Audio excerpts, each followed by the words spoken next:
নাইজেরিয়ায় অপহৃত বাকি ১৩০ শিক্ষার্থীকে মুক্তি দেওয়া হয়েছে বলে নিশ্চিত করেছে কর্তৃপক্ষ। সব মিলিয়ে মোট ২৩০ জনকে মুক্তি দেওয়া হলো। একে বিজয় ও স্বস্তির মুহূর্ত বলে উল্লেখ করেছে দেশটির ফেডারেল সরকার। গেল ২১ নভেম্বর ভোরে পাপিরি গ্রামের সেন্ট মেরিসাম ক্যাথলিক বোর্ডিং স্কুল থেকে ২৫০ শিশু ও ১২ কর্মীকে অপহরণ করে নিয়ে যায় বন্দুকধারীরা। ৫০ জন সে সময় পালিয়ে আসতে সক্ষম হয়। অন্যদিকে এ মাসের শুরুতে প্রায় ১০০ জনকে উদ্ধার করে নাইজেরিয়া সরকার। যদিও এবারে কোনো মুক্তিপণ দেয়া হয়েছে কিনা তা এখনো আনুষ্ঠানিকভাবে নিশ্চিত করেনি আবুজা। নাইজেরিয়ায় সাম্প্রতিক সময়ে সন্ত্রাসী কার্যক্রম ও সহিংসতা ব্যাপকভাবে বৃদ্ধি পেয়েছে। দেশের বিভিন্ন প্রদেশের স্কুল ও ধর্মীয় প্রতিষ্ঠান লক্ষ্য করে প্রায়ই হামলা চালাচ্ছে অস্ত্রধারীরা।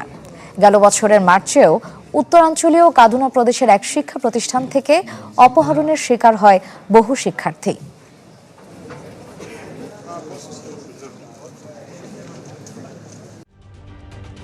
ঢালাইয়ে দৃঢ়তা, নির্মাণে নিশ্চয়তা। প্রিমিয়ার সিমেন্ট, ঢালাইয়ের রাজা।